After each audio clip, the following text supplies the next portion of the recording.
Hi எல்லாருக்கும். இன்னைக்கு வந்து ஒரு மியூசிக் கான்சர்ட் vlog தான் பார்க்க போகிறோம்.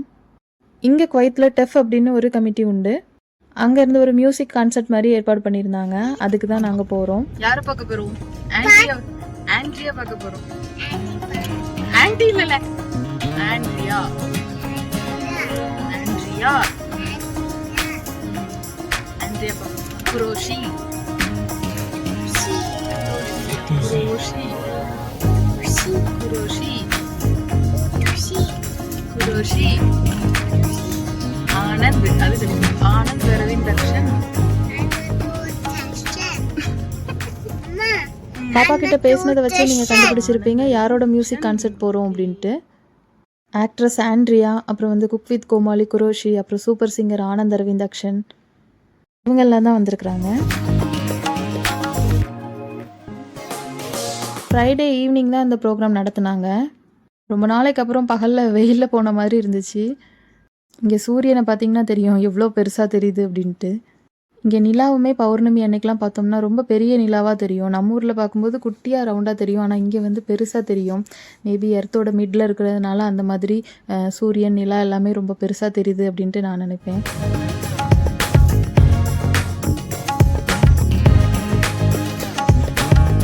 போயிட்டுருக்கிற வழியிலே பாப்பாவுக்கு தூக்கம் வந்துட்டு அவளை நான் மத்தியானம் தூங்க போடலை.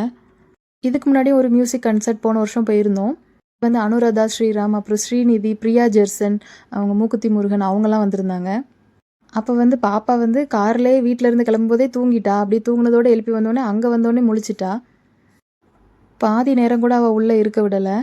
ஒரே இடத்துல அந்த சீட்டில் உட்கார முடியலன்ட்டு என்னை வெளியே கூட்டிகிட்டு போன்னு அழ ஆரம்பிச்சிட்டா.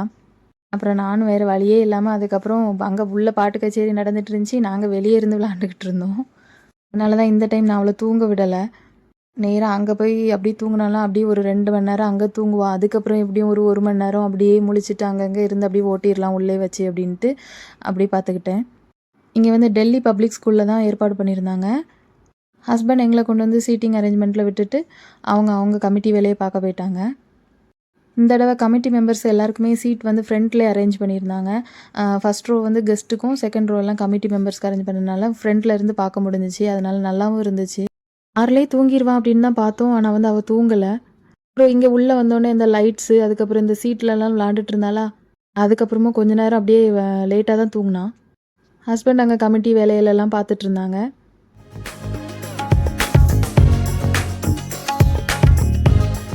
கரெக்டாக 5:30க்கு எல்லாமே ப்ரோக்ராம் ஸ்டார்ட் பண்ணிட்டாங்க. ப்ரோக்ராம் ஸ்டார்ட் பண்ணும்போது எங்கால் படுத்து தூங்கிட்டு எப்படியும் ஒரு 1.5 மணி நேரம் தூங்குவா. ஒரு 1/2 மணி நேரம் ஸ்நாக்ஸ் எது இதுன்னு கொடுத்து உள்ளே வச்சு சமாளிச்சிடலாம் அப்படின்னு தான் நான் வச்சுருந்தேன். இந்த ப்ரோக்ராம் ஸ்டார்ட் பண்ணதுமே ஃபஸ்ட்டு குரோஷி அவர் தான் வந்தார். நல்லா காமெடியாக பேசினாரு. மீன்ஸ் எல்லாம் ஒவ்வொரு வாய்ஸில் பண்ணிட்டு எல்லா வாய்ஸுமே பண்ணிட்டு இருந்தார். ரஜினி சார் வாய்ஸில் இருந்து ஜிபி முத்து எல்லாம் பேசினாங்க. தேங்க்யூ. ஏன்னா முந்தா நாள் ஒரு ஃபங்க்ஷன் சென்னையில கேட்டேன், எனக்கு தெரியுமா முன்வரிசையில் ஒரு ஆண்டி வந்து சொன்னாங்க, தம்பி இந்த சொல்லுவதெல்லாம் மேல ஒரு பொண்ணை ஏமாத்த நீ தானே. பயந்துட்டேன். அந்த மாதிரிலாம் தவறான புரிதல் இருக்காங்க. அப்படிலாம் கிடையாது. we are very very decent people from Vijay television and first time நான் குவைத்துக்கு வந்திருக்கேன். அதுக்கே வந்து நீங்க எல்லாம் கைதுல போகலாம் அப்படின்னு. குரோஷி அவங்க பேசி முடிச்சுட்டு போகவும் அடுத்து வந்து ஆனந்த் அரவிந்த் தக்ஷன் வந்தாங்க. நான் லாஸ்ட்டாக பார்த்த சூப்பர் சிங்கர் வந்து அவர் பார்ட்டிசிபேட் பண்ண சூப்பர் சிங்கர் தான் பார்த்தேன்னு எனக்கு ஞாபகம் இருக்குது. இப்போ கூட அவர் தான் வின் பண்ணார். ஆனால் வந்து அப்புறம் கான்ட்ரவர்சி ஆச்சு. அவர் ஏற்கனவே ஒரு சினிமா பாட்டு பாடியிருக்காரு, அதனால் அவர் எப்படி இதில் பார்ட்டிசிபேட் பண்ணலாம் அப்படிங்கிற மாதிரிலாம் அதுக்கப்புறம் கான்ட்ரவர்சி வந்துச்சு. இப்போலாம் சூப்பர் சிங்கர் எதுவுமே பார்க்குறதே இல்லை. எதுவுமே ஒரு குறிப்பிட்ட சீசன் வரைக்கும் தான் அது நல்லா இன்ட்ரெஸ்டிங்காக இருந்த மாதிரி இருந்துச்சு. அதுக்கப்புறம் இப்போ நிறைய சீசன் வரவும் பார்க்குறதுக்கு இன்ட்ரெஸ்ட்டும் இல்லை, அது டைமும் இல்லாமல் போன மாதிரி ஆயிடுச்சு.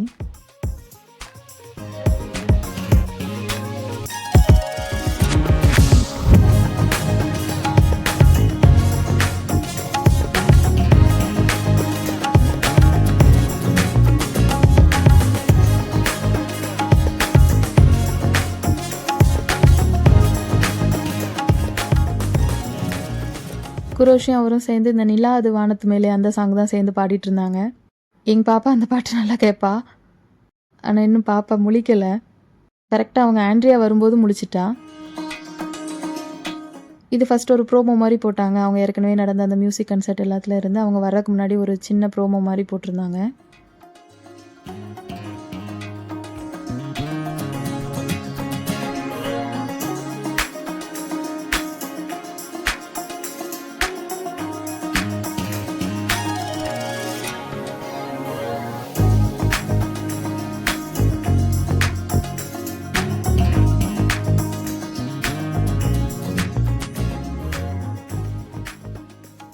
ஆண்ட்ரியா ஃபர்ஸ்ட் சாங் பாடி முடிக்கவுமே அவள் வந்து பாப்பா முழிச்சிட்டா. நான் கையோடவே அவளுக்கு ஸ்நாக்ஸ் கொண்டு வந்திருந்தேன். அது அவளுக்கு சாப்பிட கொடுத்துட்டு டைம்லேயே ஹஸ்பண்டும் அங்கே கமிட்டி ஒர்க்கெல்லாம் முடிச்சுட்டு வந்து இங்கே எங்கள் கூடயே உட்காந்துட்டாங்க. தூங்கி எழுஞ்சதுமே அவங்க அப்பாட்ட கேட்டா பாருங்க ஒரு கேள்வி. ஸ்டேஜில் ஆண்ட்ரியா கூட 2 பொண்ணுங்க ஆடிட்டு இருந்தாங்க. எங்கள் வீட்டில் என்ன பண்ணுவாங்கன்னா, இவங்க 2 பேரும் பாட்டு போட்டு டான்ஸ் ஆடுவாங்க, அப்பாவும் பொண்ணும். என்ன கூப்பிடுவாங்க, நான் வேலை இருக்கிற டைம் போக மாட்டேன். அவங்க அப்பாட்ட சொல்கிறா, இந்த அக்கா 2 பேரையும் நம்ம வீட்டுக்கு கூப்பிட்டு போயிடுவோமாப்பா அப்படின்னு சொல்லிட்டு கேட்குறா. அதான் நான் எதுக்கு அப்படின்னு சொல்லிட்டு கேட்டேன்னா, அவங்க சூப்பராக டான்ஸ் ஆடுறாங்க, நம்ம வீட்டுக்கு கூப்பிட்டு போய் அது டான்ஸ் ஆடணும் அப்படின்னு சொல்லிட்டு அவங்க அப்பாட்ட சொல்லிட்டு இருந்தா.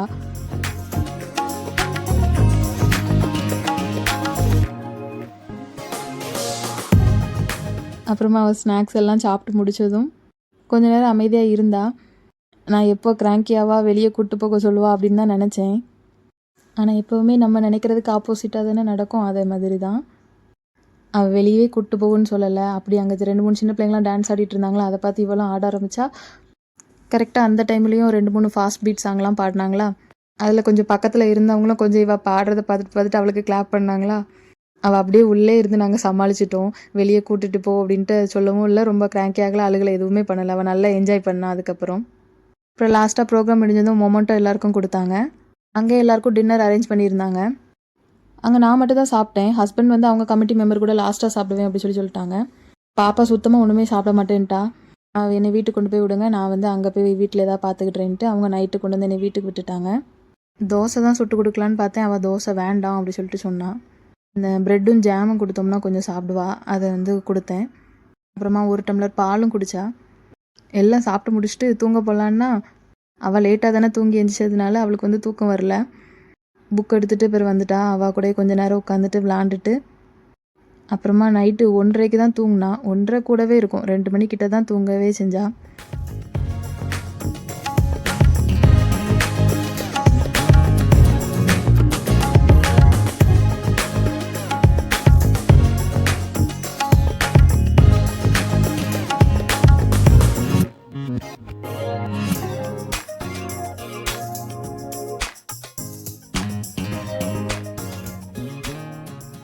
ஃப்ரைடே வீக்கெண்ட் சூப்பராக முடிஞ்சிச்சு. அடுத்து வந்து சாட்டர்டே வந்து இங்கே கமிட்டி மெம்பர்ஸ் எல்லாருக்கும் லஞ்ச் வந்து ஏற்பாடு பண்ணியிருந்தாங்க ஆண்ட்ரியா கூட.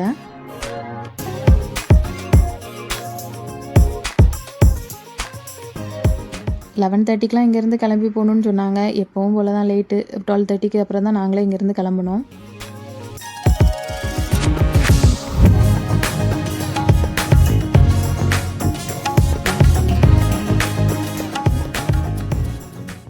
மதியம் டைம் டிராஃபிக் இருக்காததுனால டக்குன்னே உடனே போயிட்டோம். நேற்று நடந்த அதே கூத்து தான் எங்கள் கார்லேயும் நடந்துட்டு இருந்துச்சு. என் பொண்ணு அதான் கேட்டா, அப்பா எங்கே போகிறோம் அப்படின்னு சொல்லிட்டு கேட்டதுக்கு தான் அவங்க அப்பா சொன்னாங்க, நேற்று 2 அக்காவை பார்த்தோம்ல, அந்த அக்காவை தான் வீட்டுக்கு கூட போகிறோம் அப்படின்னு சொல்லிட்டு அவங்க காமெடி பண்ணிட்டு வந்துட்டு இருந்தாங்க.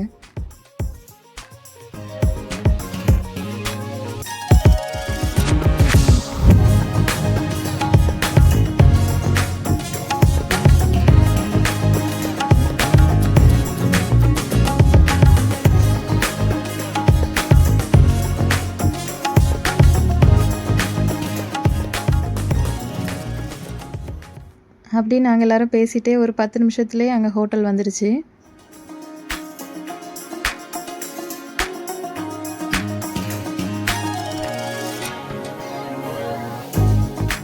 என் ஹஸ்பண்ட் வீட்டிலேருந்து கிளம்பும்போதே எல்லோரும் வந்துட்டாங்க, நம்ம தான் லேட் அப்படிங்கிற மாதிரி சொல்லிட்டு போனாங்க.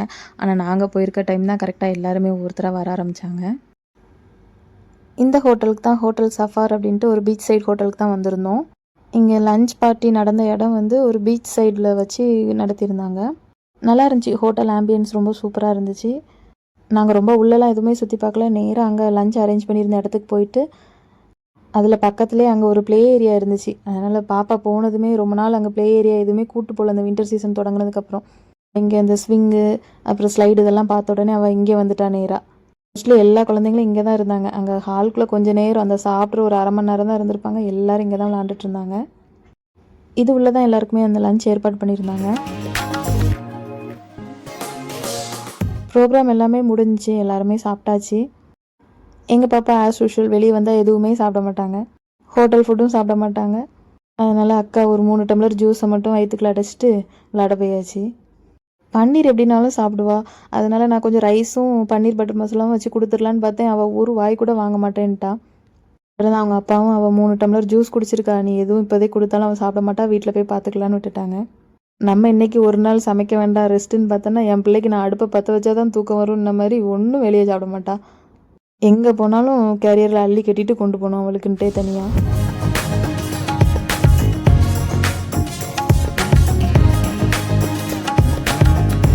சூப்பராக டைம் பாஸ் ஆச்சு. பாப்பாவும் நல்லா என்ஜாய் பண்ணா. எனக்கும் நிறைய புது ஃப்ரெண்ட்ஸ்லாம் கிடச்சாங்க. அப்புறம் ஈவினிங்காக ஒரு 4:30க்கெல்லாம் கிளம்புனோம். எங்களுக்கு சரியான தூக்கம் இருந்தாலும் நான் வரமாட்டேன்ட்டு அப்புறம் அங்கே இன்னொரு பார்க் இருக்குது, அங்கே போவோன்னு சொல்லி தான் நாங்கள் ஏமாற்றியே கூப்பிட்டு வந்தோம். எங்களுக்கு இந்த வீக்கெண்ட் ரொம்ப சூப்பராகவும் போச்சு, ரொம்ப ஜாலியாகவும் போச்சு. இந்த vlog உங்களுக்கு பிடிச்சிருந்துச்சுன்னா என்னோடய வீடியோவுக்கு லைக் பண்ணுங்கள், ஷேர் பண்ணுங்கள், கமெண்ட் பண்ணுங்கள். மறக்காமல் என்னோடய சேனலை சப்ஸ்கிரைப் பண்ணிக்கோங்க. மறுபடியும் இன்னொரு வீடியோவில் பார்க்கலாம். பாய்.